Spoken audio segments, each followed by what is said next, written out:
Good afternoon, ladies and gentlemen. I'm surely delighted to see you here in such large numbers. When I became provost of the University of Chicago, it fell to me to worry about one of the country's most famous buildings, Frank Lloyd Wright's Roby House. Roby House was in need of much attention, and the university did not have the resources to attend to those needs aggressively. Given its and Wright's importance in American architectural history, I thought it should not be too difficult to get donors interested. Was I ever wrong? Lip service to Wright's stature was by no means matched by support for the Wright heritage. By the time I left Chicago for Stanford, I was quite discouraged, though I had obtained funding for a study of the state of Roby House and what it would take to restore this greatest example of prairie architecture. I was so ignorant about Stanford that, with admittedly some sense of relief, I indulged the thought that I would never again have the privilege to worry about a Frank Lloyd Wright house. Little did I know, I was not only privileged to succeed to $150 million worth of earthquake damage to the Olmsted, Coolidge, and Bakewell Brown quadrangles, but to a hexagonal Frank Lloyd Wright masterpiece, indeed, for all practical purposes, a whole Wright campus, quaintly dubbed a house, Hana House. And Paul Turner soon made it clear to me that Hana House was as important to California and the West as Roby House is to Illinois and the Midwest. This is the reason we are gathered together tonight. Stanford architecture has greatness, and in the post-World War II period, much mundaneness. Hana House is greatness that we must restore and preserve, and then we may celebrate. As you know all too well, when I came from Chicago, many people were worried that I would introduce radical Chicago concepts to Stanford, such as doing without Division I football. Perish the thought. What I have brought from Chicago is design competitions for new buildings. So far, these competitions have led to the engagement of Antoine Predok, of Jim Polchek, of Jim Fried, of Ricardo Legorreta, and most recently of Sir Norman Foster for important Stanford projects. I appreciate the knowledge and support that David Newman, the university architect, has contributed to this endeavor. In 1937, the Hannas retained one of the century's and the world's greatest architects for their home that later they donated to the university. I hope we will honor their sense for great architecture at Stanford by making the restoration of Hana House possible. Our speaker tonight will be Paul Turner. Paul is the Paul and Phyllis Waters Professor of Art. Paul has been a member of our faculty since 1971. I have personally been an avid student of two of his books, one about the design of Stanford University, the other on campus designs more generally. His book on Le Corbusier has been translated into French, and his forthcoming book is on Joseph Ramé. We are very much indebted, that is, Stanford is very much indebted to Paul for his dedication to Hana House. Paul.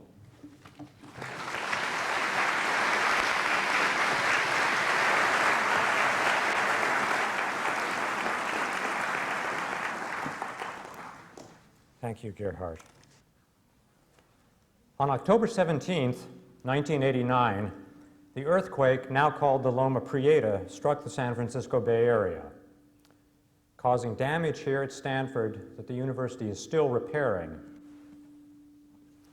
The most seriously damaged structures were Memorial Church, seen here on the right in restoration, the older section of Green Library on the left, the museum. It's a little hard to see in this dark slide, but there are cracks there. It's the repairing of which is currently being planned and undertaken. And one other building whose fate has received less attention, at least here at Stanford.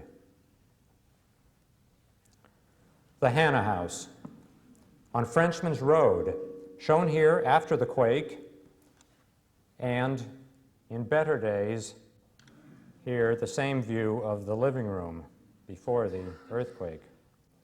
Designed by Frank Lloyd Wright in 1936 and built by Professor Paul Hanna and his wife Jean, who lived in the house until they gave it to the university in 1975, after which it was used as the residence of the provost until the earthquake, when it had to be closed. The relative neglect of the Hana House by the university since the earthquake is perhaps understandable in view of its more peripheral place at Stanford, peripheral both physically and programmatically. But the Hana House and its preservation deserve our attention, mainly because of its great architectural significance. In this talk, I will try to explain this significance as I see it, and I'll survey the history of the house. Then, toward the end, I'll describe the damage it suffered in the earthquake and summarize the plans for its restoration and future use.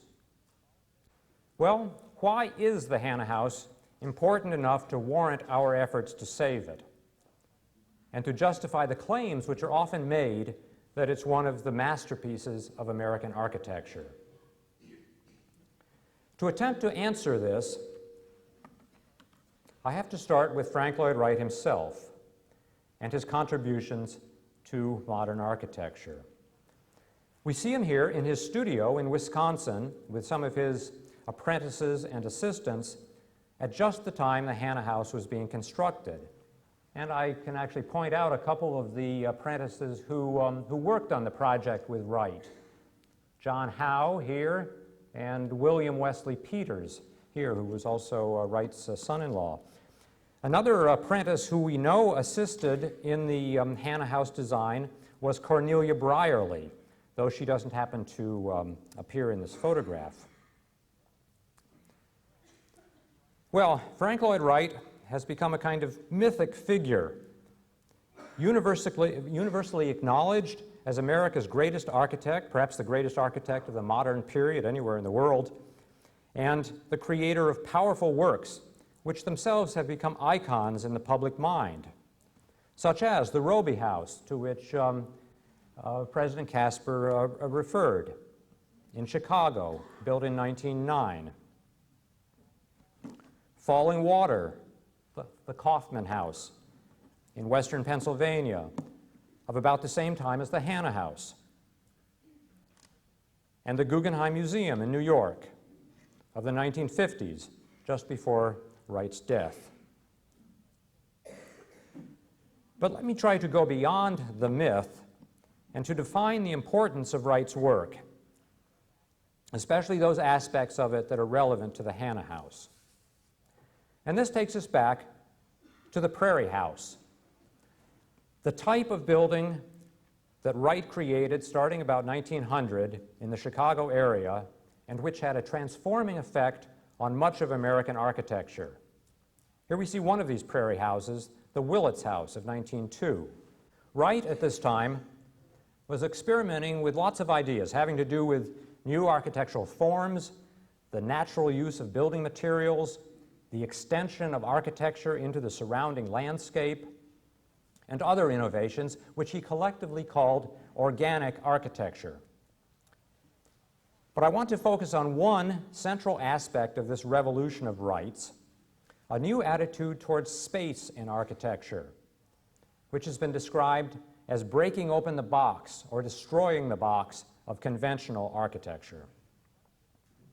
Wright did this by means of various devices, such as opening up large areas of external wall with groups of doors or windows banked together, windows that often went right up to the underside of the overhanging roof, as we see on the left in this detail of the Willits house. So that space seems to flow between the interior and exterior of the house. Wright also devised new ways of relating the interior spaces to each other, more complex and dynamic than traditional rooms. And let me try to illustrate this in a rudimentary way by comparing two floor plans, one by Wright on the left for a small house, also of 1902, and the other by a fashionable East Coast architect of a few years earlier. At first they look almost the same, but we can see that Wright has done something unusual if we trace the boundaries of two of the rooms, the living room and the dining room. Well, what room does this space belong to here? Both rooms? Neither? There's an ambiguity or tension here, and a suggestion of transition or movement. Also, a diagonal axis is implied, a kind of hint of Wright's later interest in non-rectangular design, as we'll see in the Hana House. Well, this is just a very simple example of a new approach that Wright was soon developing in much more complex ways, and not just two-dimensionally in the floor plan, but three-dimensionally, with ceilings of different heights and shapes, and light that comes in from different angles, from below or above, all traits later found in the Hana House, as we'll see. Here on the right, we see the Coonley House outside Chicago of 1907, and Wright's own house, Taliesin, in Wisconsin, begun in the teens. Wright seems to have had several different motives for these innovations. First, on an aesthetic level, a desire simply to create dynamic, interpenetrating forms and spaces, a kind of parallel maybe to the Cubist experiments of about the same time in Europe, but also ideological or social motives. The desire to invent a new American architecture, appropriate to the vitality of the American experience, and a response to new patterns of middle-class life, especially the new suburban life, for which Wright was creating domestic spaces that reflected and perhaps encouraged less formal relationships between family members, between spheres of living, and between indoor and outdoor activity. All of these things contributed to the great success of Wright's architectural revolution, a success seen not only in the buildings he designed, but in his influence on other architects and on ordinary building of all kinds, as his ideas gradually filtered down, especially when, in the 1920s and 30s, Wright purposely adapted his principles for more modest types of domestic architecture. Here, one of these Usonian houses, as Wright called them. This one, the Jacobs House in Madison, Wisconsin. And these works helped shape much American suburban architecture, even including the so-called ranch-style architecture, or certainly the Eichler houses here in the Bay Area. All of this would have been enough to establish Wright's primacy in modern American architecture. But he went on to other important innovations in the course of his amazingly long career. He continued to work until his death in 1959 at the age of 92. Probably the most significant of these new directions was Wright's application of his spatial concepts to a new realm, that of non-rectangular geometry. as a further development of that desire to destroy the box and create dynamic space. Beginning in the 1920s, Wright explored this idea in many projects, using geometries based on triangles, circles, and other non-rectangular forms. Here we see a design for a kindergarten in Los Angeles of 1923. But none of these projects was built as a permanent structure until the Hana House.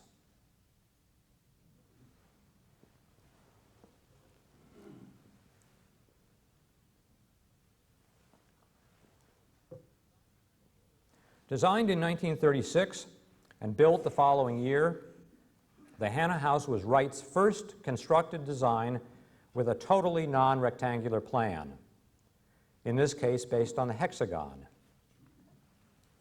And in the floor plan on the left, we see this hexagonal grid. I hope this is clear enough for you to see. We'll see some other plans where it's perhaps more evident.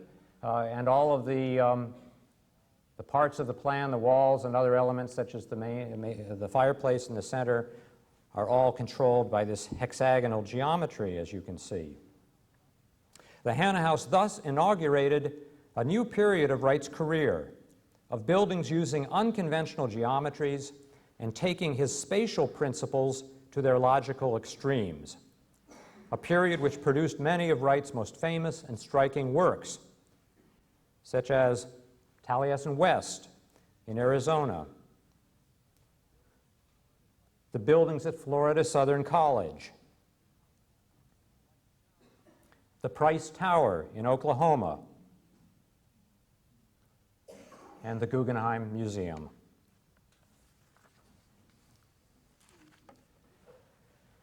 The Hana House, therefore, while perhaps not one of Wright's most spectacular works, and certainly not one of his largest houses, is recognized by architects and historians as one of his most important buildings. For example, the American Institute of Architects has included the Hana House on its list of Wright's buildings most worthy of preservation. It's a list of 17 buildings, which is actually a very elite group considering the hundreds of works that Wright built over his career. Also, when the Society of Architectural Historians held its annual meeting in San Francisco several years ago, and I led one of the tours which featured the Hana House, this was the most popular and oversubscribed tour. And not because of my abilities as a tour leader. My fellow architectural historians simply wanted to visit the Hana House more than any other Northern California building. Well, now let's just look at this house, its floor plan, and some views of it for a kind of spatial orientation before proceeding. In this plan, the house itself is here. It shows more of the property than that previous plan showed, and it's also, of course, rotated 30 degrees. The other plan went up this way, as you remember, but we still see the hexagonal grid, and the view on the right is the house from the road. I should point out that basically it's a small house, although as often with Wright's works, it tends to seem bigger than it is, partly because of the way it extends into its surroundings. You may have noticed, if you remember that other plan, that there's some differences between the rooms in this plan and that previous plan I showed. That's because the house was changed during its history. I'll be explaining this a little later. This is the plan we're seeing here is the present plan, the way it's been in recent years. The other plan was the plan at the beginning of its history. But as I say, I'll get back to that and explain that. The view of the house from the road on the right is taken from down here. The road is below in this plan. And as we approach the house, walking up the hill to the left of the house, we're taken first to the side, up here along the side. We're looking at the house from over here now. And then to the back of the house, where the entrance is. This is typical of Wright. One does not usually enter directly in a straight line, but is taken around to experience the architecture from different angles and to move through different spaces even before entering the house. We pass under a roof connected to the carport, and the entrance to the house is almost hidden. It's actually in here. This is an old photograph, by the way, taken shortly after the house was constructed.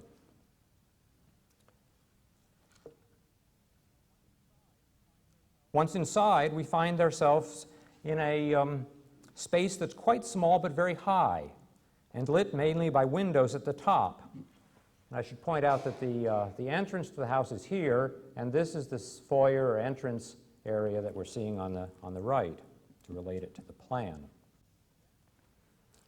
Then, to move into the living room, we have to pass through a very different kind of space with a low ceiling, and that's this space here. The ceiling is dropped down, and we walk through here. This is very low, maybe 6 feet 9 inches or something like that. 6'4", I'm told. Very lower than I even remembered. And let me just show another view of this. You can get a little better sense of this space. There it is, with that low ceiling that one passes under to get into the living room. Sometimes when I've been in the house with students, some of them have said that they feel a bit uncomfortable here in this rather constricted space. But I think this was intentional by Wright. He wanted us to experience, in a very physical, bodily way, different kinds of spaces, even if some of them make us feel pressed in or confined, because then we can experience a sense of liberation when we move into the next space. Here, the living room, where the ceiling soars up at an angle and the space moves out and through the glass walls to the landscape beyond. But at the same time, our attention is drawn in a circle around the central fireplace. This is the fireplace, and on the plan, here it is, the hearth, so we're in this space. So we're drawn around the central fireplace, which acts as a kind of hub for this spatial movement or choreography. And here another view of the fireplace. Unfortunately, like most complex architecture, these spaces cannot be appreciated fully in photographs, even in movies, really.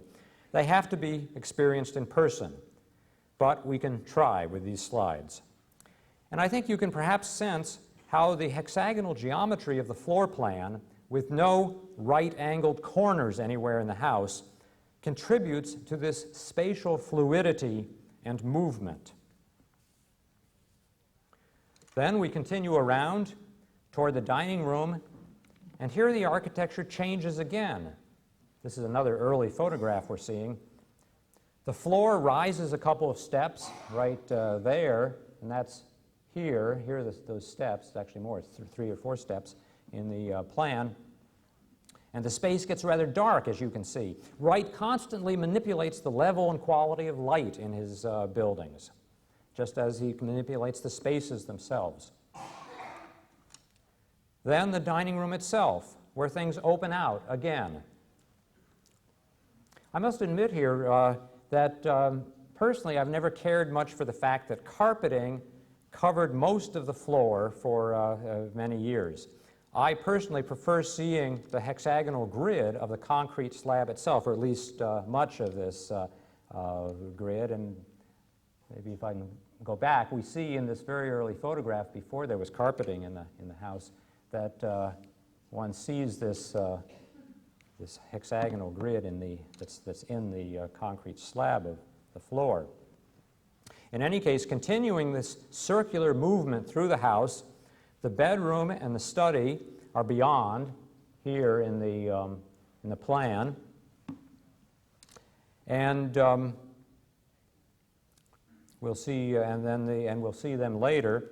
And in the center is the kitchen, with its own distinctive spatial character, narrow and high and lit from above. And I'll have more to say about the kitchen.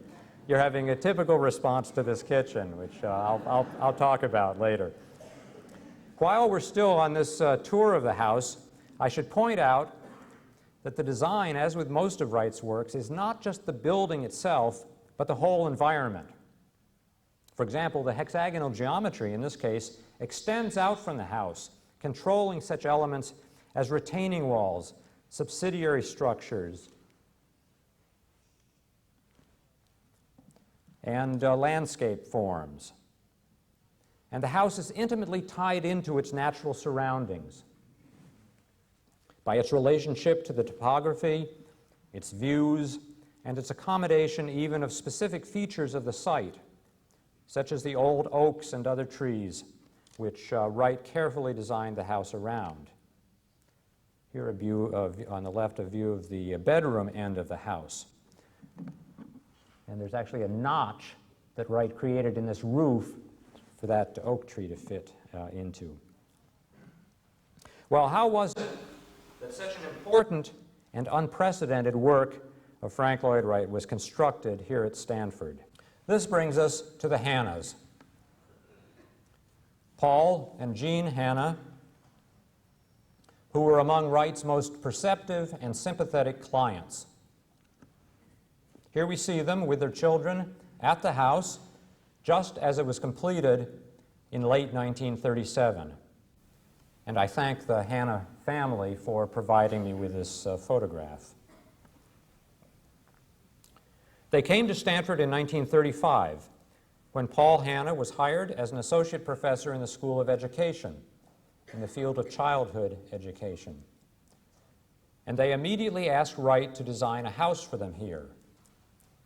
But their relationship with the architect went back several years earlier, when, as a young couple beginning their careers at Columbia University in New York, they had been thinking about the house they hoped someday to build, had done a lot of reading about contemporary architecture, had been captivated by the ideas of Frank Lloyd Wright, had written to him, and then in 1931 had actually visited him at Taliesin, his home and studio in Wisconsin, to discuss his principles of domestic architecture. Their relationship with Wright had developed in the following years, and he had actually visited them in their small apartment in New York during 2 of his business trips there.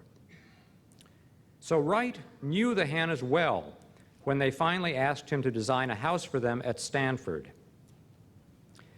And I think that Wright's decision to use them as guinea pigs, we might say, in an experiment to build a revolutionary design was due to his knowledge of these 2 young people, their enthusiasm, their idealism, their willingness to innovate, and more specifically, their ideas about education and the importance of environment in the life of a family. And I should note that this idea has been examined in an article on the Hana House, to which I'm indebted by one of my former graduate students, Richard Jonkus. Also, I think that Wright probably saw the Hannas as an especially modern couple, both of them well-educated and working together as a team. They collaborated, for example, on publications, something which would have appealed to Wright's progressive outlook, especially at this time in his career. But to get back to the story, Wright began producing various plans for the Hannas in late 1935 and came to visit them here at Stanford in early '36 to examine the building sites that they were trying to acquire on university land. In July of 1936, they secured their preferred site, shown here, the hilly property on what's now Frenchman's Road. And Wright adapted for it the hexagonal plan that he had already been proposing to them, and which they had been struggling over, first being puzzled by it completely, but then becoming increasingly enthusiastic. Here we see one of the site plans and a perspective drawing by Wright that he did a little later when the plan was finally settled. Well, the next several months were a period of intense communication between Wright and the Hannas, both in person and through correspondence, as the plans for the house were refined. And throughout this process, the Hannas were extremely active participants in the design, constantly asking questions, making suggestions, and sometimes insisting on certain points. Here, let me just show one more plan. This is the final plan that they came up with, and another drawing by Wright on the right-hand side. Probably the most important element of the design that resulted from this interaction between architect and client was the idea of creating a house that would change as the needs of the family changed. This notion of flexibility over time was put into effect more fully here than in any of Wright's previous works, and it was due mainly to the Hannas themselves.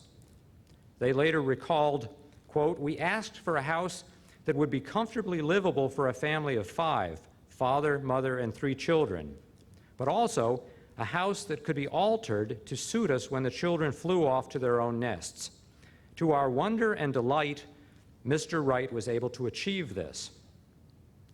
I'll describe these alterations a little more in more detail a bit later, but let me just point out the main ones while we have this original floor plan on the screen. The children's playroom was turned into the dining room afterwards when it was altered after the children left the family. And you remember that's where the dining room is now in those pictures that we saw earlier. Also the children's bedrooms were transformed into a large master bedroom, and the old master bedroom and study were turned into a large library, and we'll see these later. I should point out that the original dining area was down here. By the way, I should also mention that the Hannas documented, probably more than any other of Wright's clients, the entire history of the project. Every communication of theirs with the architect, all phases of the construction of the house, its subsequent changes, and later dealings with Wright himself. And when they eventually gave the house to the university, they also gave this archive of documentation, correspondence, drawings, photographs, and other records, which are now in the Special Collections Department of the library. And this, of course, only increases the historical value of the house. Some of this documentation is also recorded in the book that the Hannas later wrote about the house, published in 1981, which is fascinating and sometimes amusing reading, with its detailed and honest account of both the ecstasy and the agony of working with a great architect and of executing a revolutionary design, including the day-to-day crises, financial conflicts, and other problems. And speaking of the financial side of the story, I should point out that this was essentially a low-budget project. The Hannas' original budget for the house was the amazing sum for us today of only $15,000. And although they ended up spending, or rather borrowing, more than this to get the house they wanted, they were still clients of quite modest resources, certainly in comparison with most of the other clients of Wright's famous houses. And I mention this partly to point out that the unusual amount of attention that Wright himself devoted to this job, including numerous visits to Stanford before, during, and after construction of the house, was clearly motivated not by the prospect of a large commission or the prestige of creating a lavish house, but simply by the challenge of experimentation and of working with stimulating clients.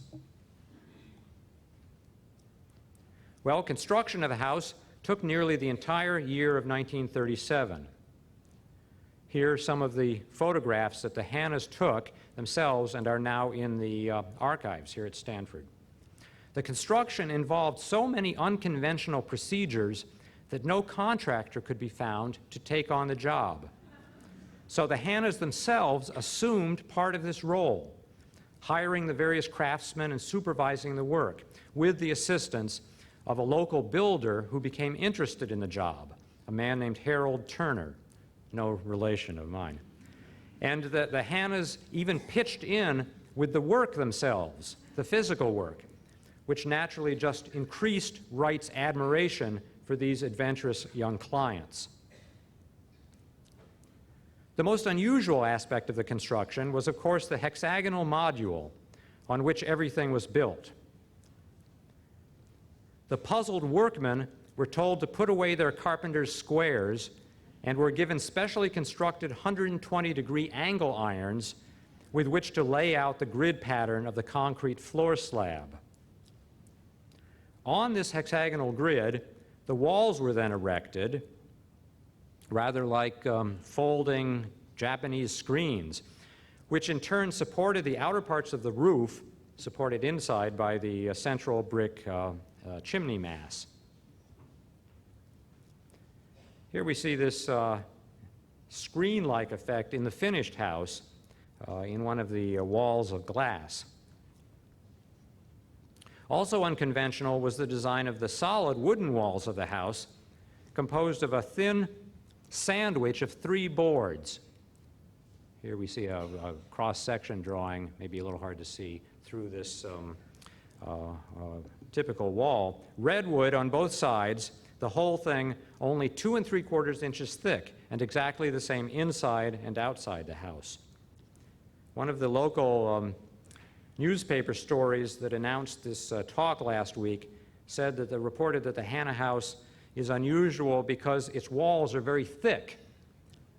It's amazing how many mistakes are said about the house. Don't know where people get these ideas. Perhaps partly because of the unfamiliarity and strangeness of the house to people, that it's more mistaken facts are said about the house than most. Not surprisingly, the building began to attract attention while still under construction. Here we see a brief article that appeared in the magazine Architect and Engineer in August 1937, which, by the way, also got some facts wrong about the house, but I won't bother to point those out. But once the building was completed, the media attention really began. Much of the information provided by Wright himself, who now considered this to be one of his most innovative works.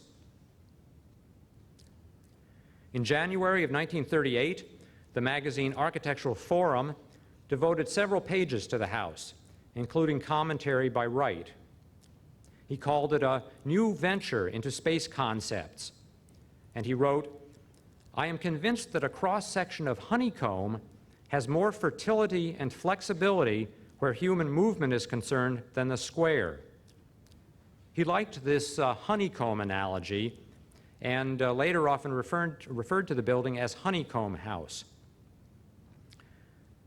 "The obtuse angle is more suited to human to and fro than the right angle," he wrote, "and it would lead to livelier domesticity." And we see here that connection that Wright made between architectural form and social patterns. He also said, "Appreciative clients, not afraid that they were going to be made ridiculous, were essential to this experiment. Without the help of Paul and Jean Hanna, nothing could have happened."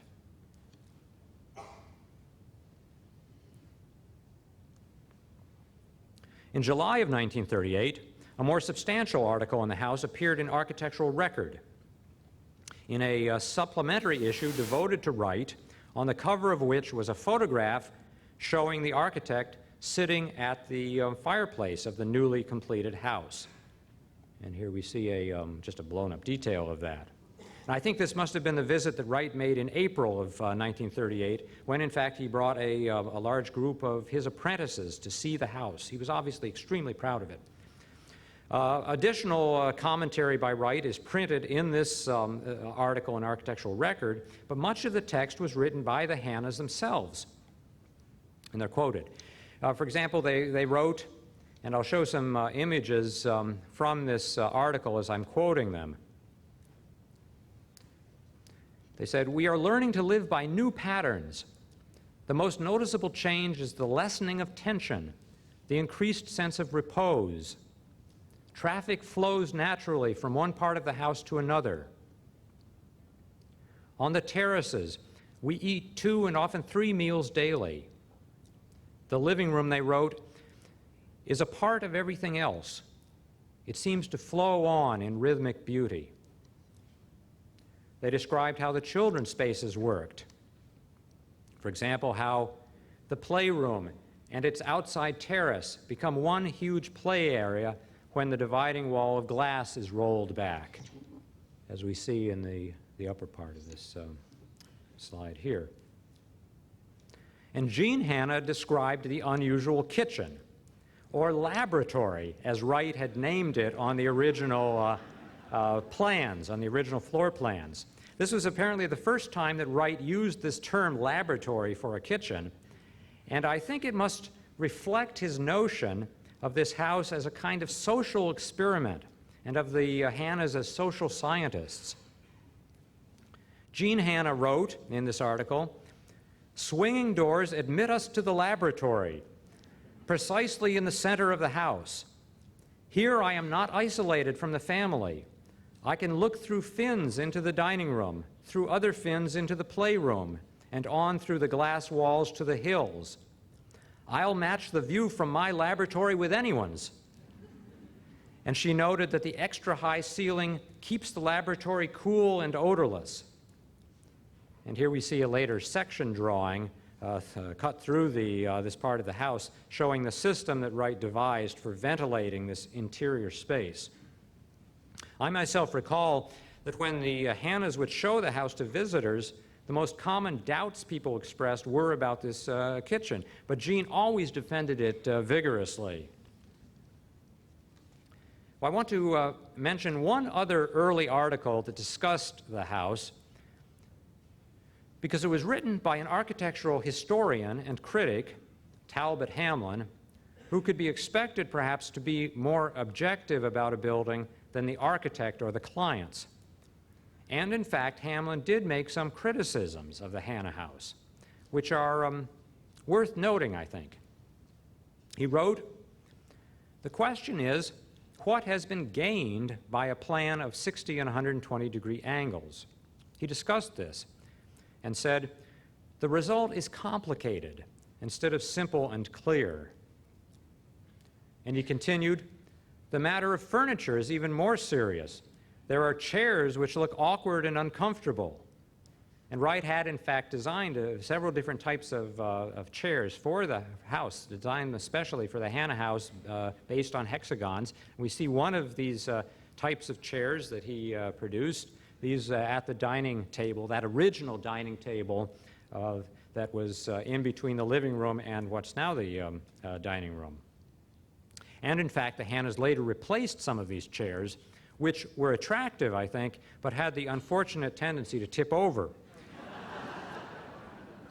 Also, Hamlin added in this article of his, he said, "The making of a hexagonal bed offers difficulties."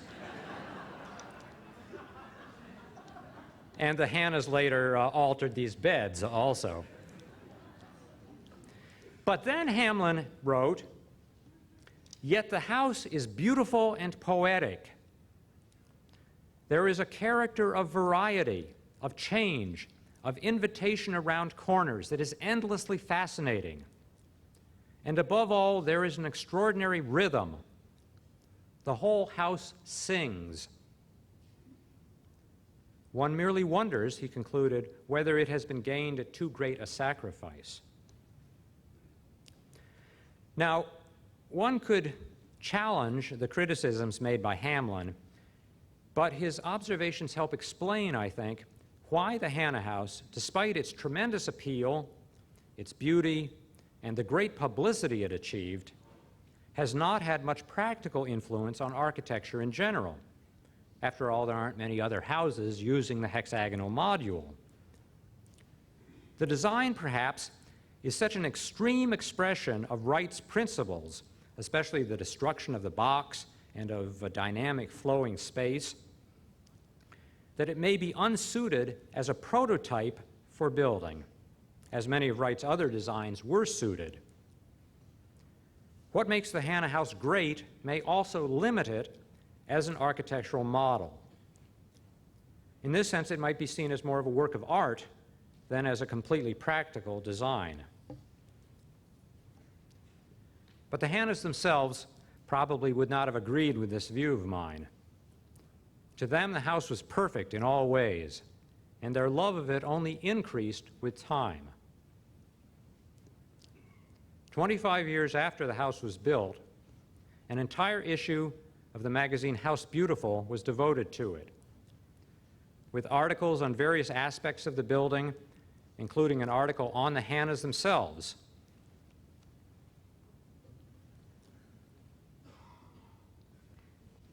And again, Paul and Jean contributed much of the text for the magazine, for the other articles, not the article on themselves. They loved writing about the house, just as they loved showing it to people, students and the many others who came from all over the world to see it. When I began teaching at Stanford and the Hannas still lived in the house, I was a beneficiary of this generosity of theirs. I and the students in my architectural history classes, whom I often took to the house, and the Hannas always found time for us. Also, I should mention that over the years, large numbers of Stanford students have been inspired by their experience of the Hana House.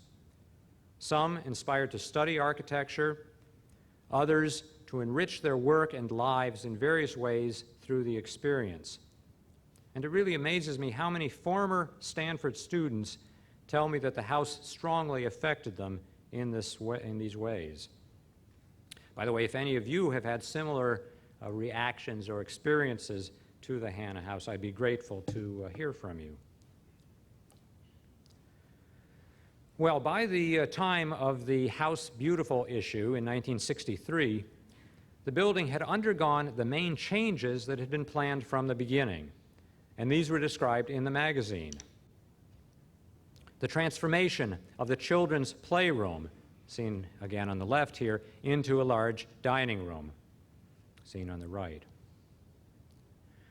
The 3 small children's bedrooms at the top in this slide turned into a master bedroom suite.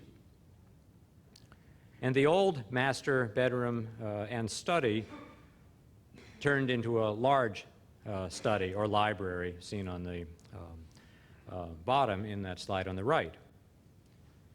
And I think I have another view of this library, the new library. By the way, these transformations were carried out by Aaron Green, a former Taliesin apprentice and Wright's West Coast representative, who was recommended by Wright himself for this job for the Hannas.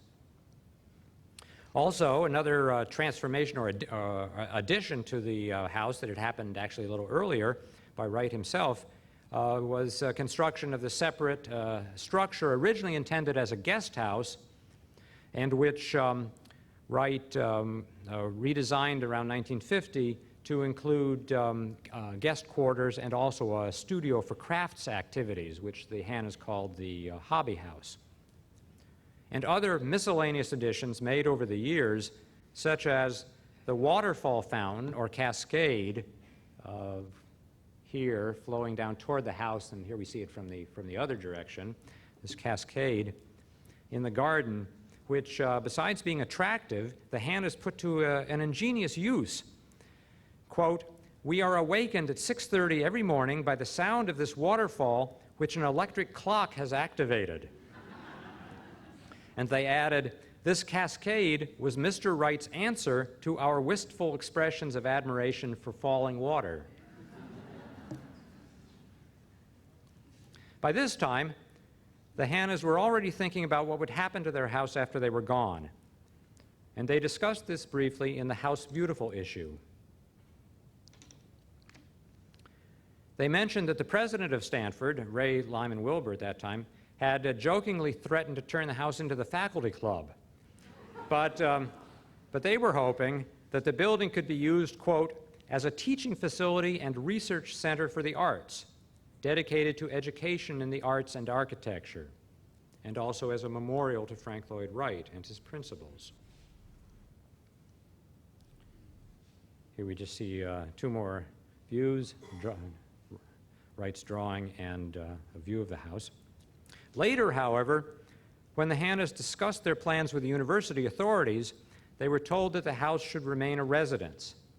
And then they conceived the idea that it be used to house a visiting distinguished professor each year.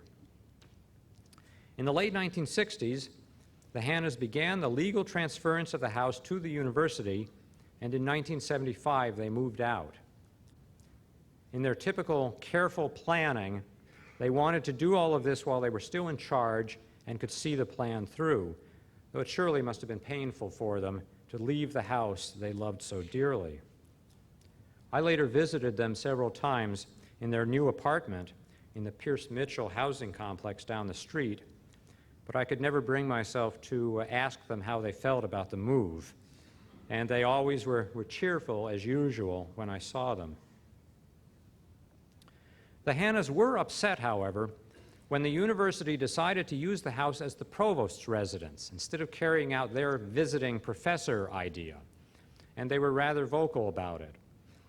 At one point, Paul Hana asked me for my opinion about this, and I responded very frankly to him. This was in an exchange of letters, which I still have. I told Paul that I thought there were potential problems with anyone living in the house other than themselves if the main goal was to preserve it and make it accessible to the public. And I said that I thought the idea of visiting professors living there was actually more problematic than the provost living there, since visiting professors would be constantly changing, might have no interest in the house or sense of responsibility toward the university, and even one disastrous visitor could do grave harm to the building. After all, it's rather fragile in certain ways and has to be handled with care. For example, its natural redwood surfaces, which can easily be stained or damaged. Also, since it's essentially a small house, it's really suitable for only some kinds of families. Now, all of this, of course, has some relevance to the question of how to use the house now once it's restored, which I'll return to in a bit. But on a different note, I also suggested to Paul Hana and to Stanford administrators at various times that perhaps the only really appropriate resident for the house would be the, aside from the Hannas themselves, would be the Stanford faculty member who teaches architectural history. Unfortunately, this proposal never seemed to generate a great deal of support. From 1977 until the earthquake, 4 Stanford provosts occupied the house. The building was frequently used for university functions, and it was open periodically for public tours, though naturally on a more limited basis than when the Hannas had lived there. In 1987, Jean Hana died, and the next year, Paul. So they were spared witnessing the effects of the earthquake on the house. Before describing these effects, I might just mention that when the earthquake occurred in the late afternoon of October 17th, 1989, the house was occupied by 2 members of the family of the provost and the longtime housekeeper. This lady has told me that first there was a loud noise, like a bomb exploding. Then the house began shaking, objects falling, and doors opening by themselves, and she exited fast, she told me.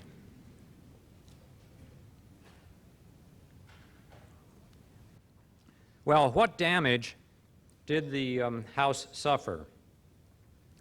The main visible effects were the following: the collapse of part of one of the retaining walls, which supported a terrace, not the house itself. The settling of parts of the floor slab, especially in the living room, and we can see here the edges of some of these hexagonal blocks which rose and fell. Various cracks and shifts. And probably most serious, movement of the central brick fireplace mass, a twisting movement which crushed and displaced some of the bricks. Down here, especially at this part, and I have a detailed view of that part of the fireplace mass. In addition, and not visible, some of the members of the roof structure shifted a bit, especially where they're supported at the top of the fireplace mass. Then there's the question, what were the causes of the damage? Always a more difficult question in dealing with earthquakes. I should first say that the damage was evidently not caused by the presence of a minor fault line that crosses part of the property, a fact that's been played up in some of the journalistic stories on the house since the quake. Nor apparently was the damage due to any problem in the overall basic form of the house, that is, its underlying concept of design. But certain details of the design and of the construction of the house did contribute to the damage. For example, when the hillside was graded, that is, cut and filled, to create a level surface for the floor slab, the soil in the part that was filled was apparently not compacted as well as it should have been. And that, looking at the plan of the house, that's this area here, especially so it's mainly the living room where there was this problem having to do with the underlying soil conditions.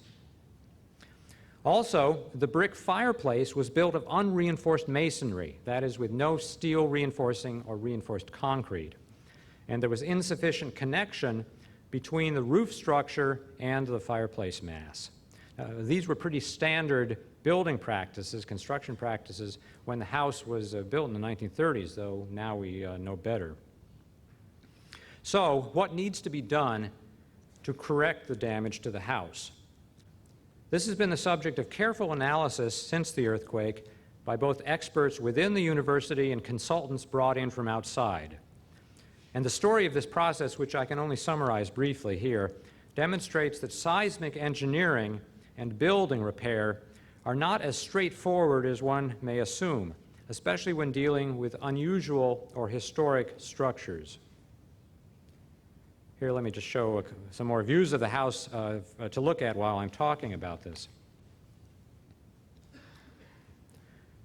One basic question is the degree to which a building should be strengthened against future earthquakes.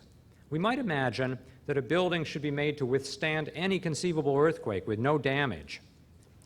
But this is an unrealistic standard for any building, and especially for an historic building like the Hana House. Since very high standards of strength may require the total rebuilding of much of the structure, you might end up with a very strong building, but it would not be the original building. It would be a new structure. So restoration of this sort nearly always involves the weighing of conflicting factors, some of them rather subjective, and compromises. The first engineering solution that was devised for the Hana House about 4 years ago used a high standard of structural strength as a given and entailed quite a lot of demolition and rebuilding. For example, the central fireplace mass would have been removed completely and rebuilt in reinforced concrete with a brick veneer. A later alternative scheme involved somewhat less demolition, but provided strength with new steel members at various places in the house, some of which would have had to be visible, clearly not an ideal solution. The final plan, developed by the engineering firm of Rutherford and Shakeen, makes certain compromises and employs some ingenious methods to provide the necessary strengthening.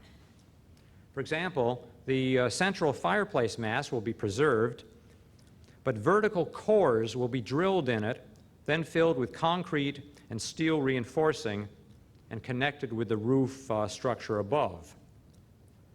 And the wooden walls of the house will be strengthened from within, despite their extreme thinness. And really, the only major part of the house to be replaced is the buckled floor slab in the living room, which will be recreated after correcting the soil conditions underneath it and adding what are called grade beams under the slab to tie the exterior retaining walls to the fireplace mass.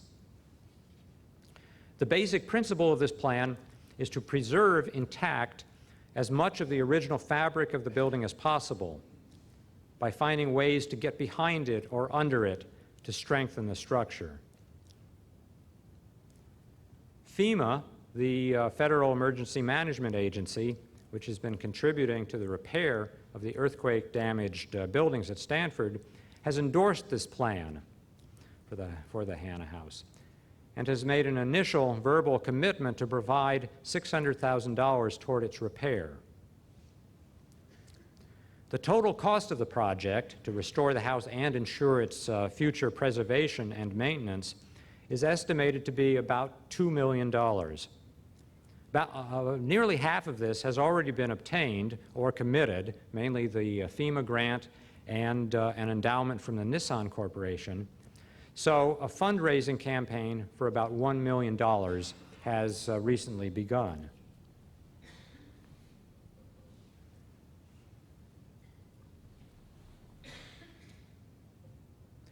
The overall restoration effort has been planned by the Hana House Board of Governors, which I've been chairing. And finally, let me say something about this board and about the plans for the future use of the building. When the Hana House was originally given to the university, the Board of Governors was established by the President to oversee the use and maintenance of the house. After the earthquake, the board was not convened for some time, and finally David Newman and I asked President Casper to reconstitute it, which he did, with a new membership representing the kinds of experience and input we felt were needed to plan the restoration.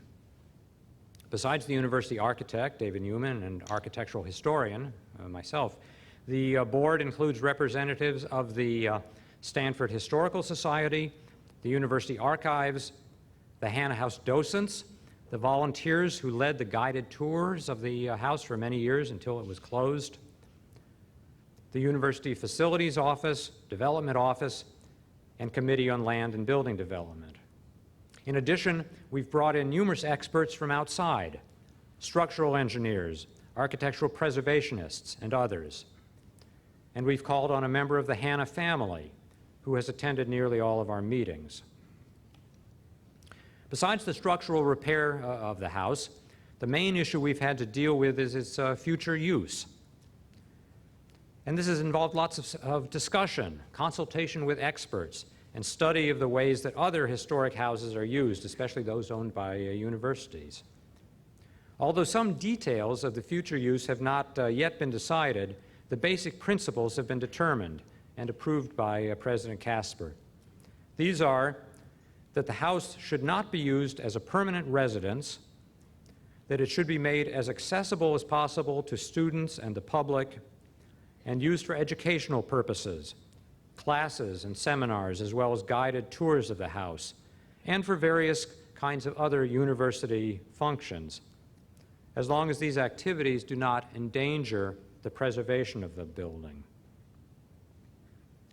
Foremost in our minds has been our responsibility as custodians of this uniquely important architectural work, to preserve it for continuing generations of students and others to enjoy and be inspired by. The Hana House, in my view, is indeed one of the masterpieces of American architecture, not only because of its great beauty, but because of its central importance in the work of Frank Lloyd Wright. First, as the pioneering project that inaugurated Wright's non-rectangular buildings, and also as perhaps the best example of Wright's creative working relationship with sympathetic clients. As a result, the Hana House is the classic expression of many of Wright's design principles, such as the creation of dynamic space, the destruction of the box of conventional architecture, and the integration of architecture and nature. In these ways, it epitomizes the creative power of America's most innovative architect. Thank you.